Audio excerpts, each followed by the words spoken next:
Welcome to the Security Economics Podcast. We're rebooting after the hiatus last fall, and it's great to be back. We should also have some updates soon about the podcast itself. If you have an idea for an episode, or just an idea you want to share with me, please feel free to hit me up on X or on LinkedIn with ideas. There's been a lot going on over the last few weeks with the Supreme Court's decision on tariffs and now the war in the Middle East. But for this relaunch episode, I wanted to focus on a topic that is just as important to the U.S., albeit over a longer time horizon: critical minerals. The Trump administration is doing a lot on critical minerals, unveiling by far the most aggressive set of policies on the topic that we've seen in decades. Joining me to break it all down are two terrific guests. Sahar Hafeez is an attorney at Pillsbury and a former White House and Commerce Department official. And I should add that she's speaking in her personal capacity and not on behalf of Pillsbury or any of her clients. Arnab Datta is the Director of Policy Implementation at the Institute for Progress and also holds a position at Employ America. Both Arnab and Sahar know the issue well, and they're both good friends. I hope that you enjoy the episode. Well, Arnab, Sahar, welcome to the Security Economics Podcast. Thanks so much for having me. Thanks so much for having me as well. Thanks. We're here today to talk about critical minerals, which is something most listeners will have been following in the news. We've had quite a bit of news about critical minerals over the last couple of weeks. There was a big State Department summit. We've seen various deals coming together out of the Trump administration. Certainly from where I sit, it seems like an awful lot is going on. And so I thought maybe we could begin just by asking the two of you to unpack what are some of these recent announcements that we have seen. And so maybe, Arnab, I'll start with you, and then Sahar, pull you in. Yeah, and thanks again, Peter. So great to be here, and great to be here with Sahar. So I think over the last week, you saw two, I think, signature efforts from the Trump administration. The first being Project Vault, which is an Exim-financed facility. So Exim is providing about $10 billion of lent capital to a private institution that is being set up. And there are a number of different investors participating in that who are putting equity. And the purpose of this Project Vault is to essentially go out and acquire minerals for commercial buyers. And so there's also participation from OEMs, ranging from automobile companies to Google, I think is another example. So like in the AI space.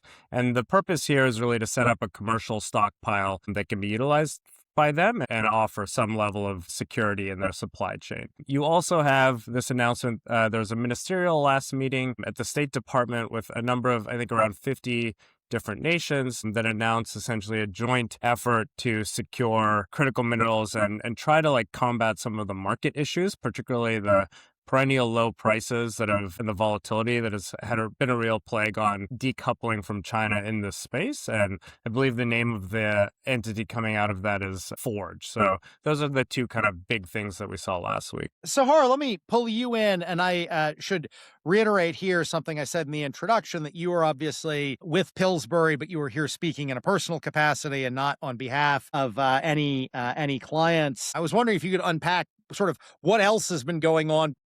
Yeah, sure. Thanks. And I just want to thank you, Peter. It's so great to be here. And in terms of the domestic investments, that has been a key feature of the Trump administration's agenda, as we've seen over the past year. I'll say some of the features that we've seen in these deals so far have been debt and equity predominantly. So shifting away from grants that we had seen in a number of other contexts.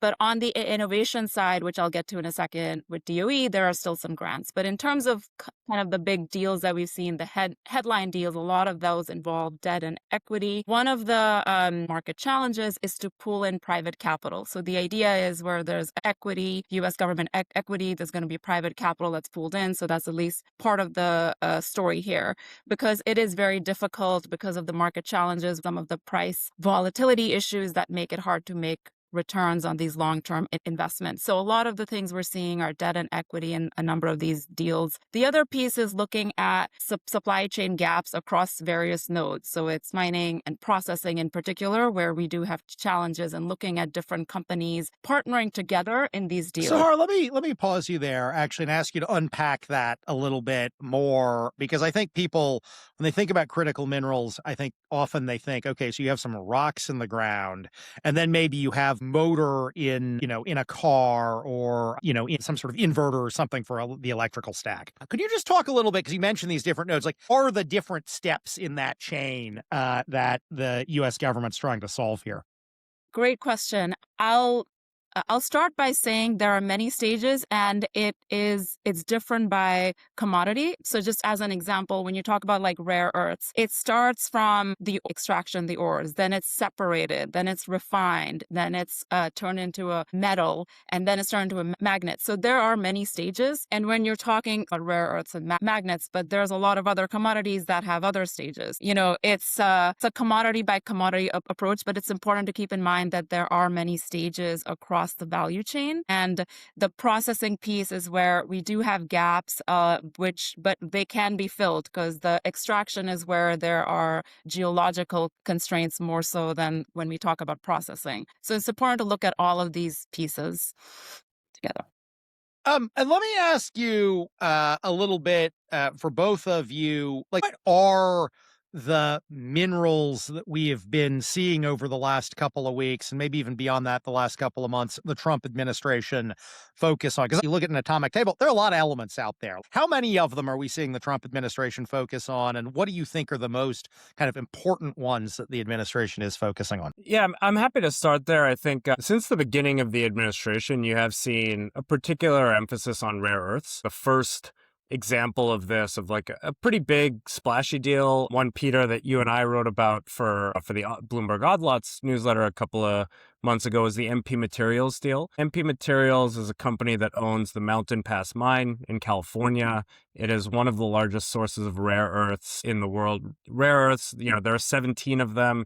I think now it's become a bit of a truism. Like, they're not all that rare, but they're very, they're difficult to separate and process. Most of that work has been done in China. And they have a number of different applications in particularly the defense sector, which is where I think the Trump administration has really gravitated to, because they're used in these rare earth magnets, and those are very heat resistant, and so they're very, very important for defense applications, including laser-guided missiles. I would say for rare earths, there are a number of different commercial and industrial processes that they're very important for. One particularly is oil refining. Lanthanum and cerium are two rare earths that are used in catalytic fluid cracking, which is a refining process. And both those minerals let you get a much higher yield, particularly for gasoline, but also for jet fuel. So in that context, it kind of ties into both the commercial and the defense sector. And this is a place where Mountain Pass, for example, produces lanthanum. They have the ore there, but that has been shipped to China for processing and then shipped back to the U.S. essentially for refining processes. There's a lot of different uses. I think rare earths has been one major, major focus of this administration. I would agree. Rare earths for sure, and the various specific elements, as you talked about, are Arnab. One point I'd make on that, because you mentioned lanthanum just as an example. It's also in some sectors, such as the electronics sector, it's used in a much, much more refined level than in others. So that makes a big difference, because it's a huge investment to actually refine invest in refining at the different grades. And that is where we do lack the capacity as well. Even if we have refining, we might not have it in particular grades that are used in the electronics sector. So that's another nuance and another node, Peter, to your point earlier. In terms of the minerals at large, in addition to the rare earth elements and the various individual ones, USGS a few months ago finalized its latest list. And one of the iterations in terms of relative to their prior lists was looking at, if there is a disruption, what would the impact be on the economy, and weighted based on the likelihood of that disruption happening, and also looking at where there's a single point of risk in the supply chain. Um, so that there is a list there that you can see that is weighted by impact on the economy. So in addition to rare earth elements, magnesium, gallium, some of these are ones that China has targeted for export control.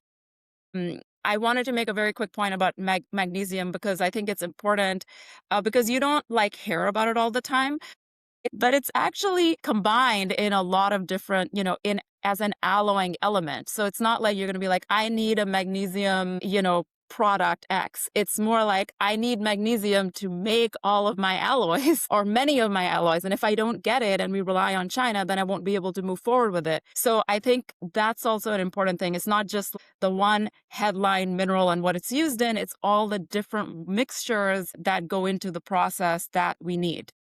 Can I just Please. underscore one? I think the point Sahar makes is so important, particularly about the latest USGS list. One addition I think that has been quite controversial for people who've been following this over the last 4 or 5 years is copper. And, we have significant copper resources in the US. That's why it hasn't typically been on the list. But I think the evolution of that USGS list, which I think now has around 60 critical minerals on it. There's also a list of DoD for its stockpile. There's also a list for critical minerals and materials at DOE. But that USGS list has, to see that copper has now been added to it, I think reflects a new kind of understanding of where our vulnerabilities come from and how they can really materialize. So I think it's a really important point that Sahar mentioned on this new approach. I come back to the announcements over the last couple of weeks because Arnab, you mentioned the DoD stockpile. And it is certainly true that the Defense Department has actually had a mineral stockpile for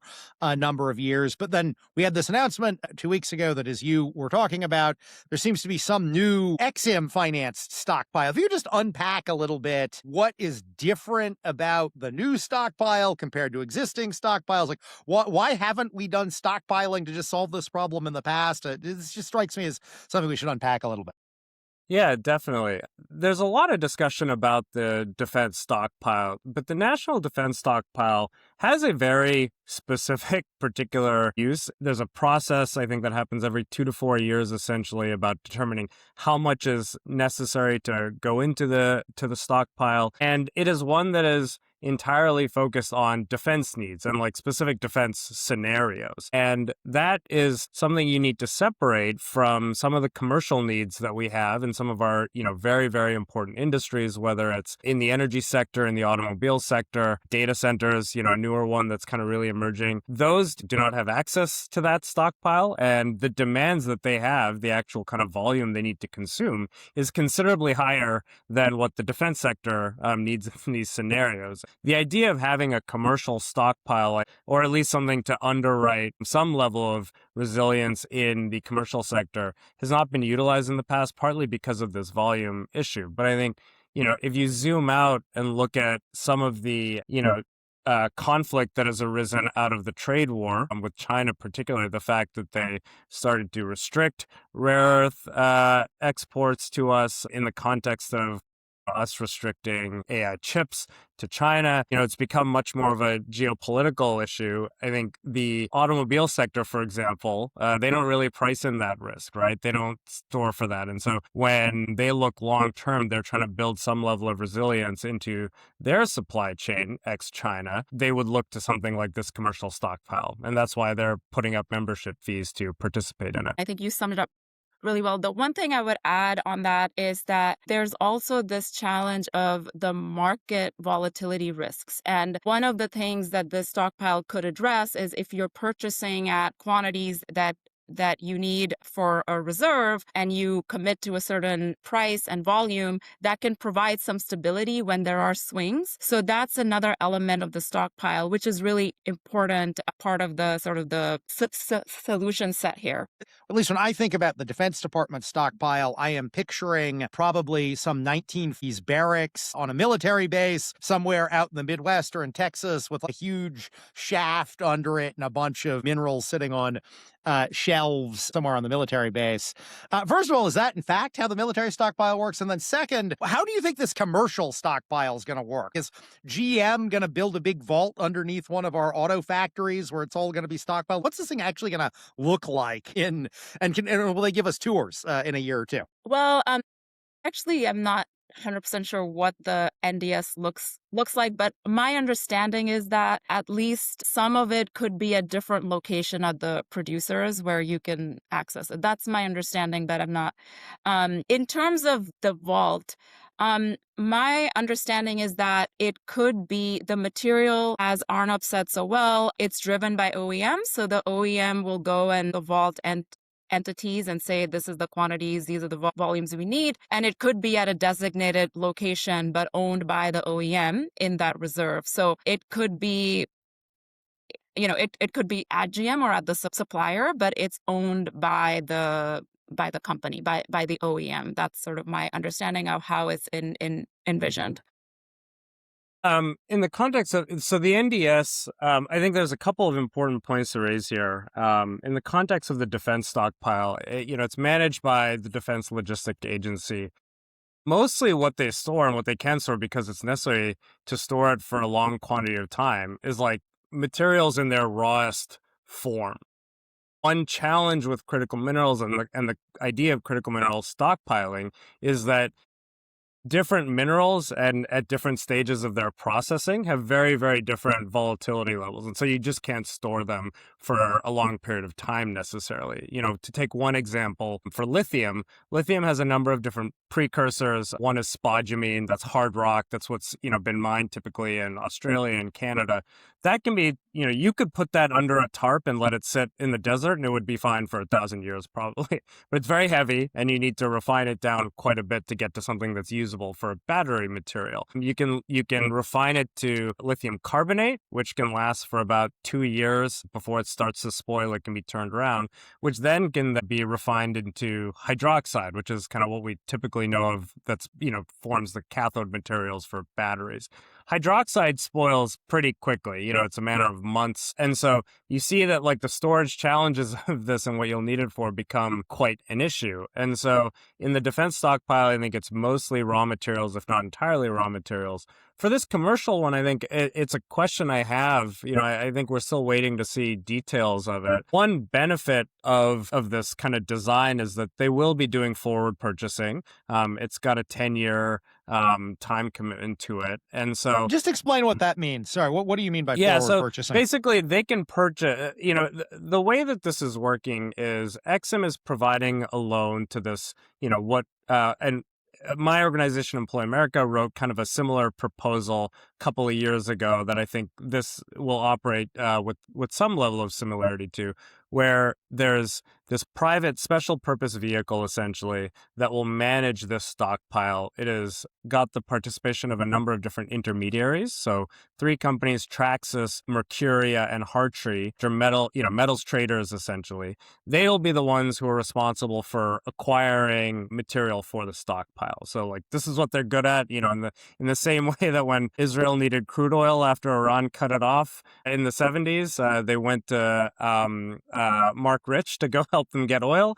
This is a similar version. You go to the guys who can do this, the guys and gals who can do this well. And in this case, it's the traders. So they can today with this capital start purchasing up to basically 10 years ahead. And so what that does, they're the experts at kind of pricing these and understanding what the right level is to buy at. But because they can do that, they have some level of flexibility on the storage question, because they don't necessarily need to take it in immediately and worry about spoilage and things like that. So there's a number of logistical risks that you can manage if you have that level of flexibility for this stockpile. But a question I have is really how much they'll be empowered to, mitigate some of the volatility that Sahar mentioned.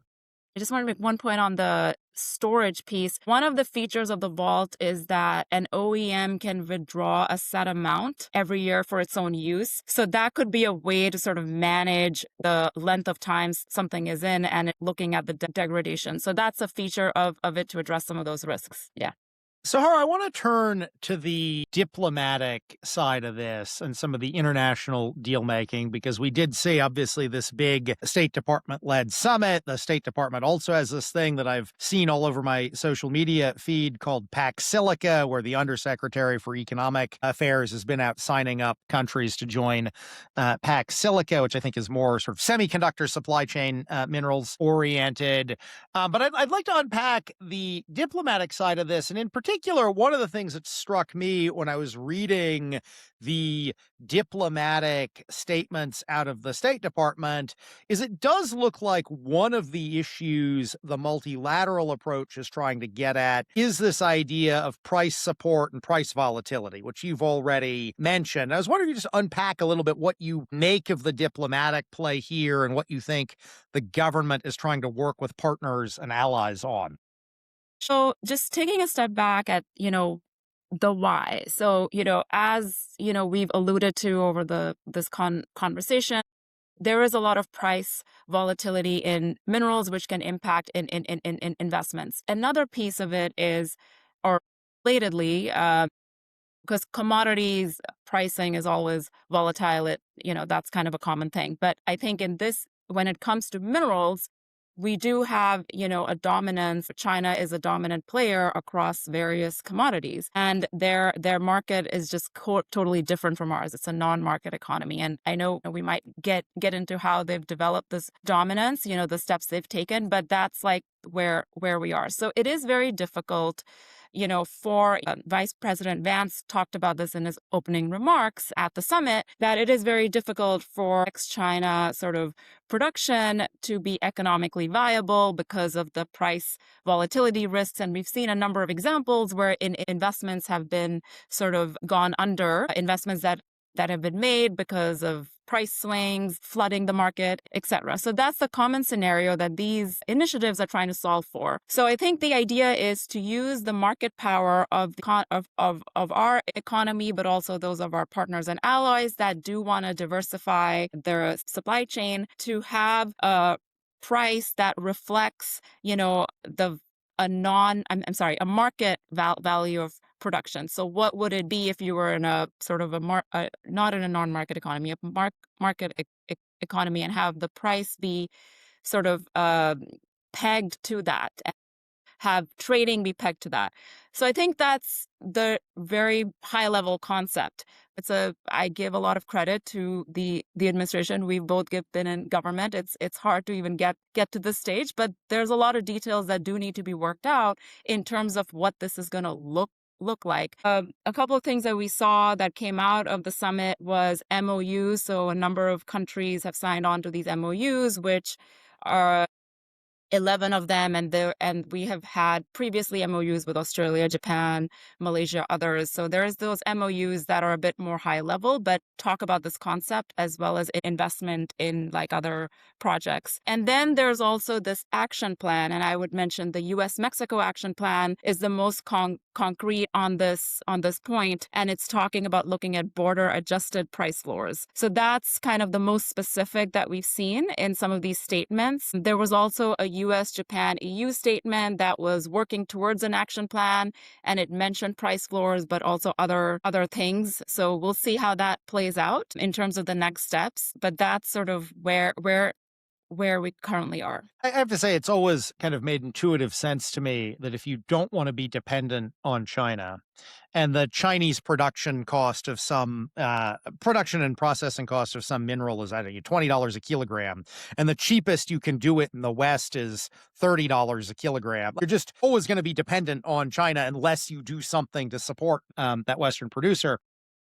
So that brings me to the next topic I do want to discuss, which is the how we got here and why we're so dependent on China for so many of these minerals. Because it seems to me, for much of the 20th century, the United States was a dominant producer of some of these metals, right? Copper, we produce a lot of copper, but even rare earths, right? We, in the 1950s, 1960s, were producing rare earths for defense and industrial needs here in the US. Why has China become so dominant across the critical minerals value chain? I'm happy to start there. I think I really see it as a three-pronged strategy that China undertook here. And I think these acted in concert with each other, and maybe they weren't, necessarily explicit at all times. But when you look back, there's three things. One is they had a very robust industrial policy going back to the 70s that they were going to really dominate production and processing, processing particularly. So in the context of rare earths, for example, in 1975, around 1975, they set up a rare earths office. You started to see, from both on the subsidy side and, production quotas and different kinds of things, also on the permitting side, a targeted, concerted effort to build out that industry. It really ramped up in the 90s. And I think that's where you really started to see their share grow at an exponential level. The second piece of their strategy is really a concerted effort to establish the market infrastructure for these critical minerals. So essentially, the means by which these minerals are priced, where those exchanges are happening, that has been a explicit piece of their strategy as well. Just to give you one example, or maybe two examples, the Baotao Rare Earths Exchange was established in China. This is one of the centers of their processing industry in Inner Mongolia. And China set it up in the mid-2010s with the explicit purpose of controlling global pricing even more. They really, really wanted to do this. Another example is nickel, where they set up a nickel contract in the 2010s. And even though LME had its own nickel contract that was very, very deep, there was a lot of dysfunction in that market. You started to see the Shanghai Futures nickels contract actually overtake the LME contract, which had been in operation for, nearly a century, perhaps. And so you really started to see this concerted effort to control the means by which prices are transmitted globally. And then the third piece of that strategy is essentially an international investment strategy to acquire assets. And so now that they kind of have the processing, the demand locked in, the means to control pricing, they can then use that to depress prices across the globe and then acquire distressed assets from Western investors. All of this really happens in concert with the global financial crisis, where you have this huge capacity overhang in China, and you have Western banks, Western financing institutions deciding, we're just going to leave this. Like, we're not going to do this anymore. The business is too difficult. And so those things really, I think, cemented China's dominance in this area. That's really well said. When I was in government, the U.S. government and Norway worked on this very comprehensive report called Non-Market Policies and Practices Impacting Mineral Markets. And it really did go through a lot of the things Arnab is talking about in terms of the three-pronged strategy.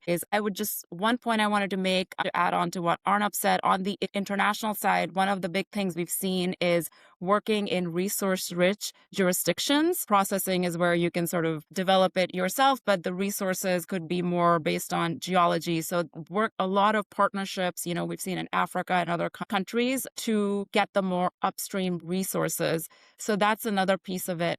And then the second point I wanted to make, just building off of the market piece, is we have seen a lot of SOE production and in the rare earth space, including recently, a lot of consolidation of those SOEs. That gives you even more control of the prices and the market. So it's been a very coordinated play for a number of decades. Let me ask you a follow-up question, Arnab, and I realize may well be speculation. I think back to April of last year when China retaliated against some of Trump's tariff actions and export control actions in part by restricting China's exports to the U.S. of various critical minerals. It felt to many of us here in the U.S., this was a very geopolitical thing. China maybe had consolidated the market for geopolitical reasons. Do you think that's why they did it? Or was this actually originally sort of economically driven that they've now realized they could weaponize? It's a good question. I think it's hard to separate.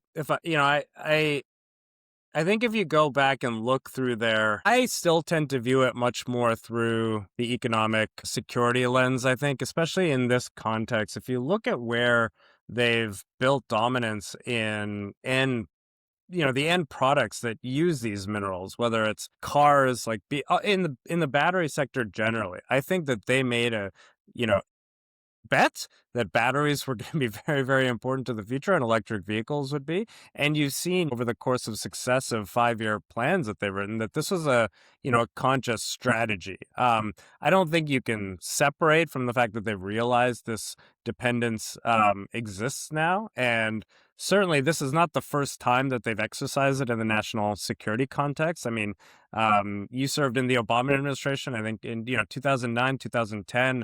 This was a major part of the Senkaku Island dispute with Japan, where they restricted rare earth exports to Japan.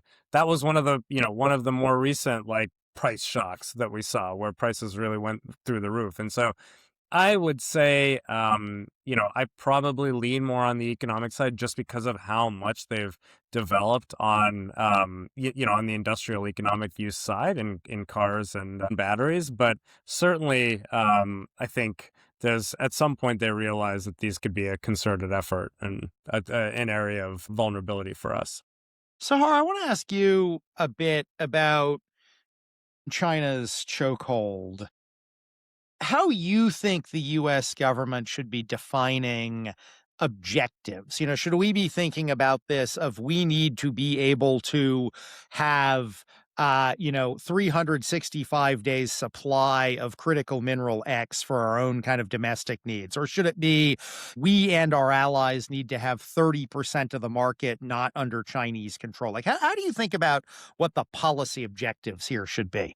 Yeah, it's a great question. I think that's a number of countries are looking at that exact point. So if you look at the EU strategy, the UK strategy, they are looking at a certain percentage where I don't believe they mentioned China by name, but I think that's kind of, talking about not relying on a single supplier for X percentage. That's a worthy goal to look at, what percentage, what is our dependence and how are we reducing it over time. The one thing, kind of in the policy space you mentioned, so in October of last year, November, there was a deal with China, and part of that deal was getting kind of a 1-year reprieve on some of the measures. So, that's a timeline we're sort of working with. Of course, I don't imagine that by the end of this year we'll solve the problem, but we do need to move ahead with speed to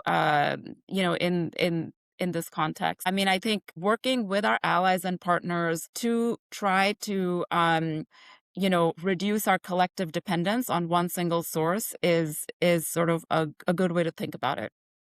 Let me ask you a follow-up because you bring up the timeline. And as you know, we do have this kind of 1-year reprieve that I guess expires either end of October, early November, I think something like that. If we want to have a world where China doesn't have a de facto chokehold over U.S. manufacturing through its control of up to a couple of dozen of these critical minerals, what kind of timeline are we looking at? Is this a 1-year, 2-year, 5-year, 10-year, at least have made some material progress on building up alternatives? Yeah, I mean, it's hard to speak with precision on that, but I would say I think in a couple of years, I think we could see meaningful progress. And one thing on that point, we've talked a lot about government investments in these various projects. The other piece I do want to bring in that is a catalyst in this is the private sector and offtake deals. Because when you do have a market, when you do have companies and you do have offtakes, that does help. Just unpack, what is an offtake deal? If you could just unpack a little bit about how that. Yeah, so an offtake deal is, it could take various forms, but it's basically contract to purchase certain commodities that's yours. So if I have an offtake, if I need to buy something from you, you're making an investment, I'm going to commit that I'm going to buy 50% of your investment. That's just one example. So I think that's a very important part of the puzzle here, kind of having more optics to help speed that up. So we do need that, and we do need private capital. A lot of companies I talk to talk about that as well. And I think that's part of what the government is trying to solve with a lot of these with the Forge initiative, with the domestic investments. But we need all these stakeholders to help speed up those timelines. And I do think we can make meaningful progress in, a couple of years if we do those things, if we all do our part here. Arnab, anything to add on timelines and also on this offtake agreement question? Yeah, I think one thing, a couple of thoughts. I think in terms of our goals, like one thing to think about is in the context of China, I think the question of who has escalation dominance is really important, and I think worth considering. And I think a lot of what we should be trying to do here is, I think it's reasonable to say, at least in this context, given how important these critical minerals are to a wide range of sectors, that China could have escalation dominance. And so I think about it really, I don't know if there's I think there's some literature out there about what is the right percentage of monopoly that you want to avoid to get, that could qualify as resilience. I think of it really as a question of capacity. Like, do we have capacity in our economy, whether it's for mining, processing, refining, that can be turned towards this in one of these, tail risk type scenarios? So I think that's really important. About the point on offtakes, it is fundamentally important to get a project online that you have some level of pre-committed offtake before that investment. Like the banking can be close. If you look at Moody's framework, for example, for financing a mine, there needs to be some level of offtake, committed purchasing in place before a bank is going to be willing to give a loan. And so I think this is in the context of Project Vault, particularly in some of the work that we've written about in the past. OEMs, original equipment manufacturers like GM, like Google, could be some level of demand for that. But they're also, as private businesses, sometimes going to be, it's a risk for them to commit too far out. And I think that's where the model of empowering intermediaries who typically take on this risk, companies like traders like Traxys or Hartree or Mercuria, that's like a source of demand that can fulfill this. You saw one example of this quite recently, actually. Traxys, the same company that's involved in Project Vault, they made a commitment to purchase 500,000 tons lithium carbonate from a company called Lilac Solutions, which is a direct lithium extraction company. This is like a pretty novel technology. It hasn't reached commercial scale in the same way that a lot of other kind of processing has that we've typically processed lithium. And Traxys is stepping in. They're purchasing 50,000 tons a year for 10 years as part of this deal. That's a source of demand that Lilac can now use to bank on to potentially expand operations, expand capacity. So I think that's a really important piece of the structure and how we get offtake agreements so that we can build up more investment in these sectors. I want to pick up on that point you just made about Lilac and the role of innovation in all of this. And it seems to me a lot of the public debate, public discussion around critical minerals over the last couple of years has been, how do we get people out in mines, mining ore and processing it in sort of traditional processing facilities? But there is obviously a big innovation potential here in a couple of ways. First, there's innovation in new processing technologies and new mining technologies. And then, of course, there's innovation in chemistry. I mean, I remember when Sahar and I were at the White House, there was a big concern about cobalt, particularly for batteries, because, a lot of the chemistry sort of 4 or 5 years ago for batteries was lithium cobalt type chemistry. Of course, now we're seeing some shift to other battery chemistries that maybe mean there just won't be as much demand for cobalt. It will still be important, but won't be nearly as much demand for cobalt as some of the projections were projecting. I'd be interested in your views on how we should be thinking about the innovation side of this. And then also, Sahar, I remember you mentioned early in the conversation that although generally speaking, the Trump administration has had a preference for debt and equity type investments, they are still doing some grants when it comes to these innovation techniques or innovation technologies. I'd be interested if you just unpack a little bit of what you're seeing going on that front. Yeah. Thanks for asking that. And I as Arnab was speaking and you were speaking, I was like, oh, when you asked me the policy question, I should have mentioned this because I think it's really important. It's reducing your dependence, but also looking at innovation. A couple of things on that, and then I'll get to the DOE point as well, is that there's a lot of potential with recycling and also tailings. So when you produce, and waste, there's always tailings that just comes from mining, but those tailings, if you can use them, they can be very important sources of byproduct production. And byproduct, just to kind of a little bit of what that means is like gallium, which is a mineral that has been targeted by China. Most of it is produced in China. It is a byproduct of aluminum or zinc and some others as well, but predominantly aluminum. So the tailings are an important source of that production, but it hasn't been economic previously to really use those in those contexts. So using innovation and market development to actually make this commercial is very important part of how we think about solving this problem, because it is all right here. It's all, it's above ground. In terms of DOE and innovation, so I think if you look at the set of agencies that are working on this, and it is a whole of government effort. DOE is central to the innovation piece. They recently had a reorg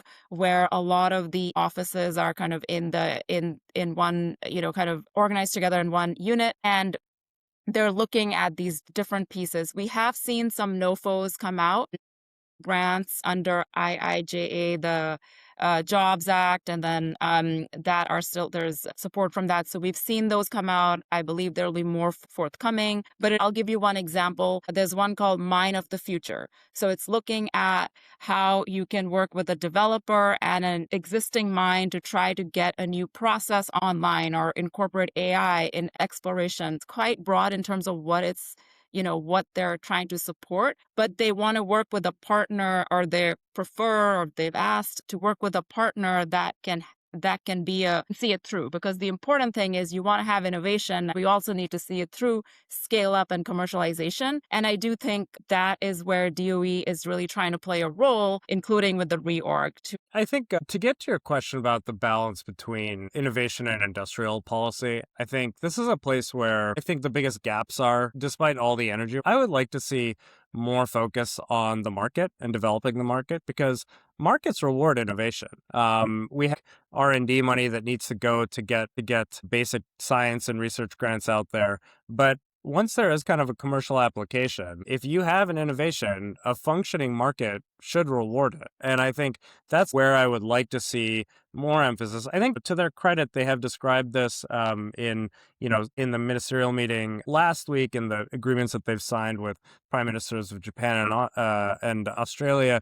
They've mentioned quite early in those agreements the necessity to develop diversified liquid markets as a priority. I think a big piece of that is those types of markets reward innovation. Sahar mentioned tailings. There are a couple of companies out there. One is Phoenix Tailings, that is taking a lot of this material, and they've developed quite an innovative process for processing that essentially has 99% less energy usage and no byproduct. If they could scale that, that could be a total game changer in terms of like reducing our processing costs. Right now, the market doesn't reward that innovation because of what we talked about with China's dominance. But I think with a better functioning market, it would. And you wouldn't need to take this kind of company by company based approach. A good example of this is with the MP Materials deal, where they have the mine, so there was a good reason to support them to keep that mine online after China restricted their imports from it.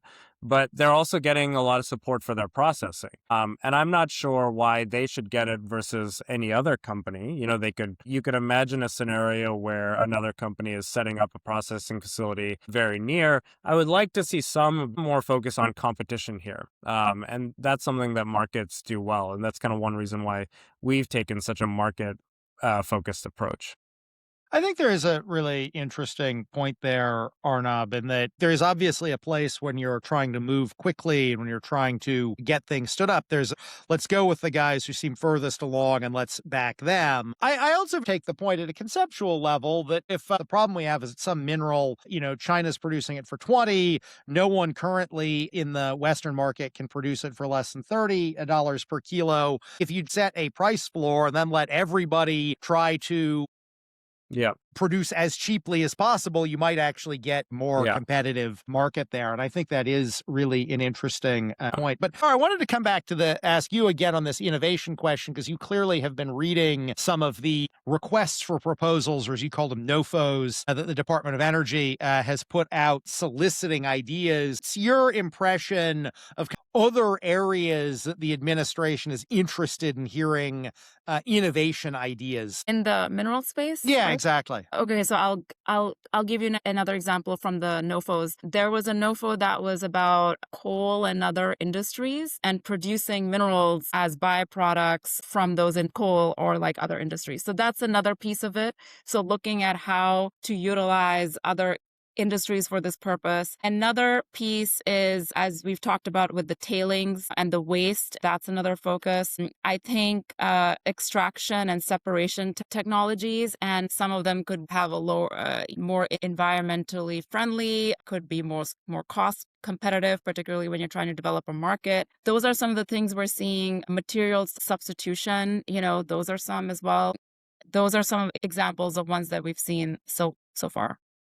And sorry, one other thing I wanted to say, I would be remiss if I didn't mention it. We have really incredible national labs in this country, and, working with those labs and the partnerships with those labs. So I've had companies that I work with that, have some really exciting technology, but they can actually work with the labs, through DOE to coordinate and do some partnerships, learnings, try to get it to the next level.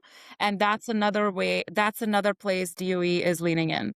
So I want to shift topics just a little bit back to a couple of the other tools. And I know we're beginning to come towards the end of our time. Sahar, you mentioned earlier that this administration, when it is thinking about the tools, in addition to the innovation ones we just unpacked and we talked about price floors, but it has thought more about debt and equity and less about grants. And I have to say, I think for many of us who've been in and around government for a long time, this pivot to equity has really been quite something to see. And on the one hand, I think many of us have thought for many years, it would be valuable for the U.S. government to be able to make equity investments in appropriate circumstances. On the other hand, I'm not sure we thought it was going to kind of happen overnight very quickly, rather than through some convoluted, long legislative process. I'd be interested on views from both of you on what is the role of government equity investing in critical minerals. And it, if I look at all of the deals that the Trump administration has announced so far across all sectors where there's been equity, Intel is a very famous example. But if you look at all of them, majority of them are in the critical minerals space. I think there are 12 or 13 total deals with equity, and I think 9 or 10 are in the minerals space. I'd be interested in what you guys think the role of government equity investing here should be. I'm happy to start.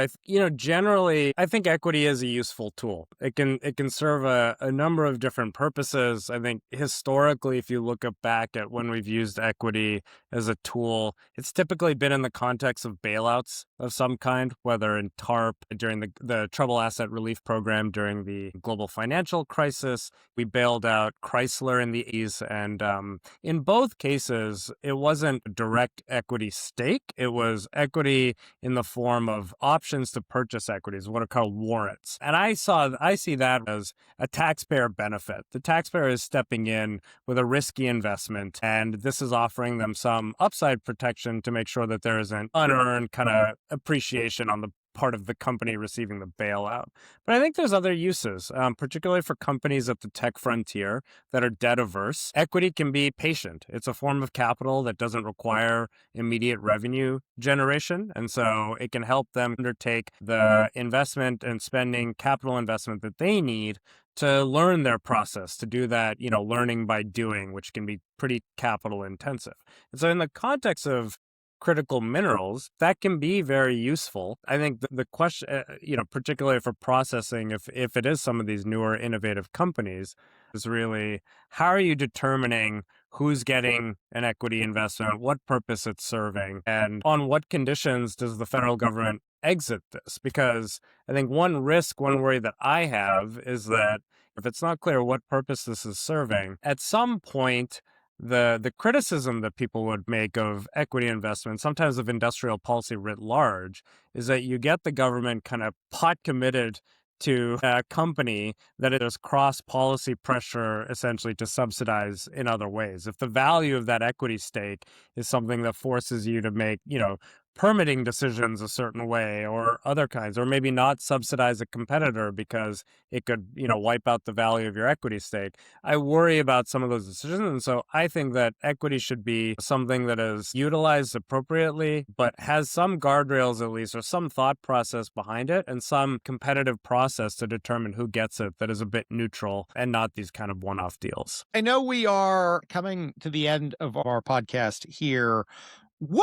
Final question for each of you. What else should we be thinking about here over the next couple of years? We've talked a lot about tools. We've talked a lot about diplomacy.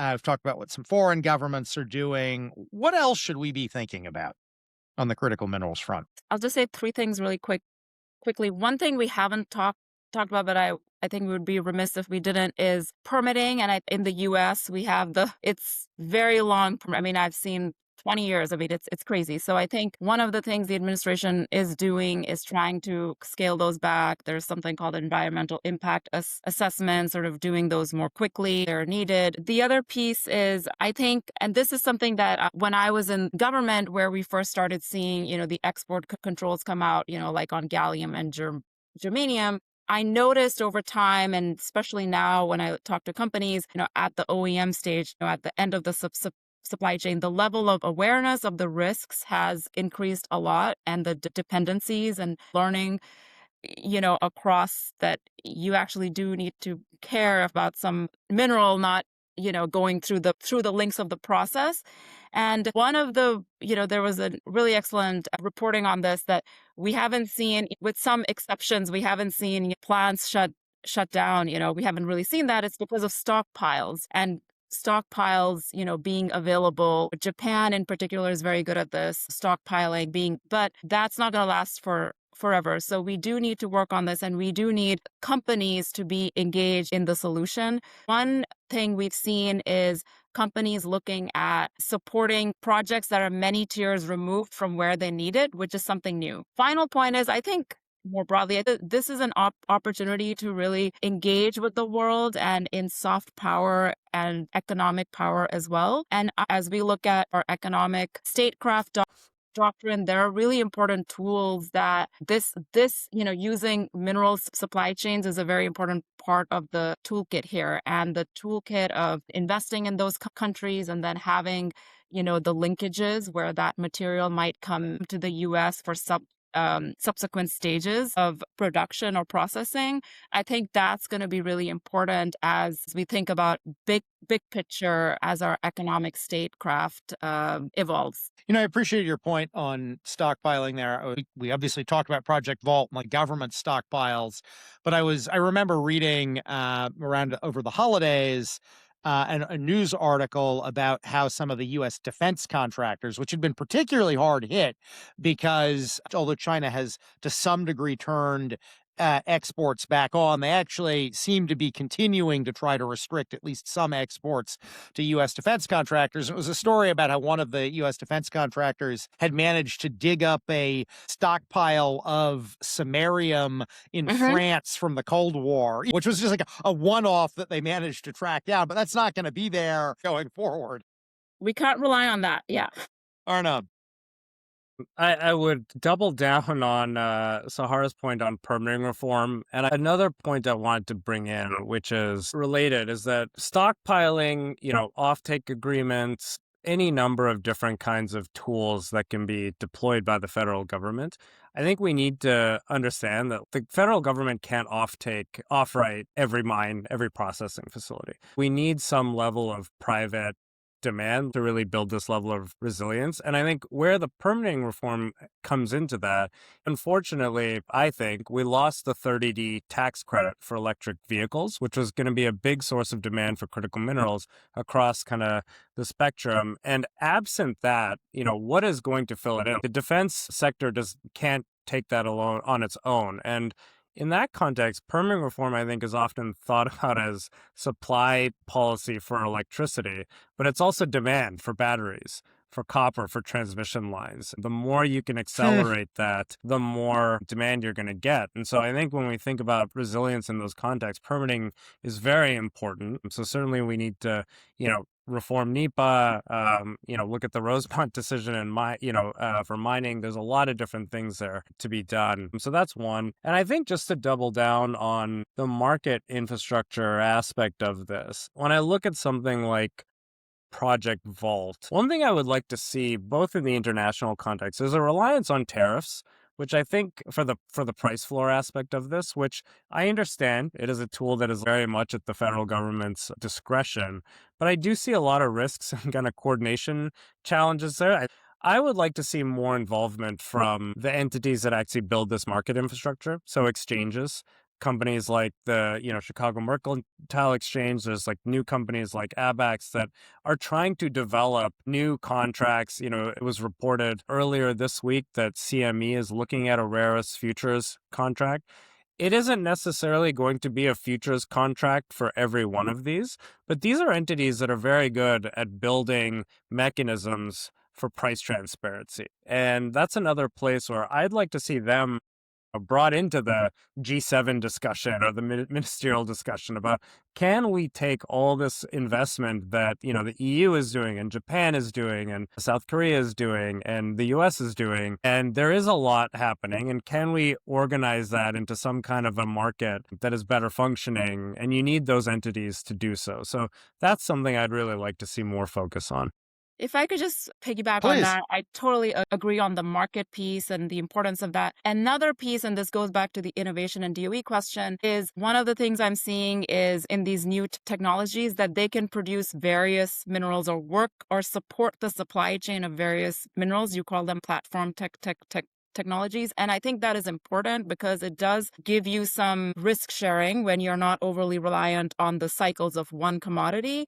And it can also help look at creative ways to develop the market because it's not just pegged to one. As we look at innovation, that's an important part of it too, like these platform technologies where we're not just focusing on one particular mineral and the fate of that one when it comes to substitution, pricing, etc., all those things. Well, I think that's a great place to leave it. I really want to thank you, Sahar. I really want to thank you, Arnab. Appreciate having you on the podcast. Thanks so much for having us. Thanks so much, Peter. Really appreciate it. Bye. And that's a wrap. Thanks so much for joining for this episode of the Security Economics Podcast. As I said at the beginning, please feel free to hit me up on X or on LinkedIn if you have ideas or ever just want to connect.